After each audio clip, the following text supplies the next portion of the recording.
একদিন একটি ছোট্ট নিরীহ বিড়ালছানা ভুল করে একটি গভীর ড্রেনের ভেতরে পড়ে যায়। চারদিক ছিল পিচ্ছিল আর অন্ধকার। ভয়ে আর কষ্টে বিড়ালছানাটি বারবার উপরে ওঠার চেষ্টা করে, কিন্তু প্রতিবারই পিছলে পড়ে যায়। উঠতে গিয়ে তার শরীরে লেগে যায় আঘাত।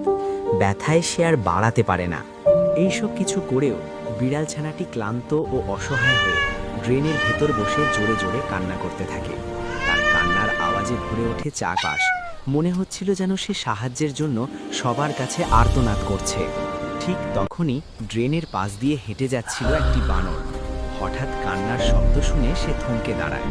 কৌতূহল আর দয়ার টানে ড্রেনের ভেতর তাকিয়ে বানরটি দেখে যে একটি ছোট্ট বিড়ালছানা ভয়ে কাঁপছে, চোখে জল। অসহায় বিড়ালছানাটিকে দেখে বানরটির হৃদয় ভরে ওঠে মায়ায়। এক মুহূর্ত দেরি না করে সে সাবধানে ড্রেনের ভেতরে নেমে বিড়ালছানাটিকে তুলে আনে। তারপর তাকে নিজের বুকে জড়িয়ে নিয়ে যায় নিজের বাড়িতে। বানরটি নিজের সন্তানের মতো করে বিড়ালছানাটির যত্ন নিতে থাকে। ক্ষতস্থানে ওষুধ লাগায়, খাবার দেয় আর সারাক্ষণ পাশে বসে থাকে। ধীরে ধীরে বিড়ালছানাটি সুস্থ হয়ে ওঠে। দিন যেতে যেতে সেই অসহায় বিড়ালছানাটি বড় হয়, শক্ত হয় আর ভালোবাসায় ভরা একটি নিরাপদ ঘর পায়।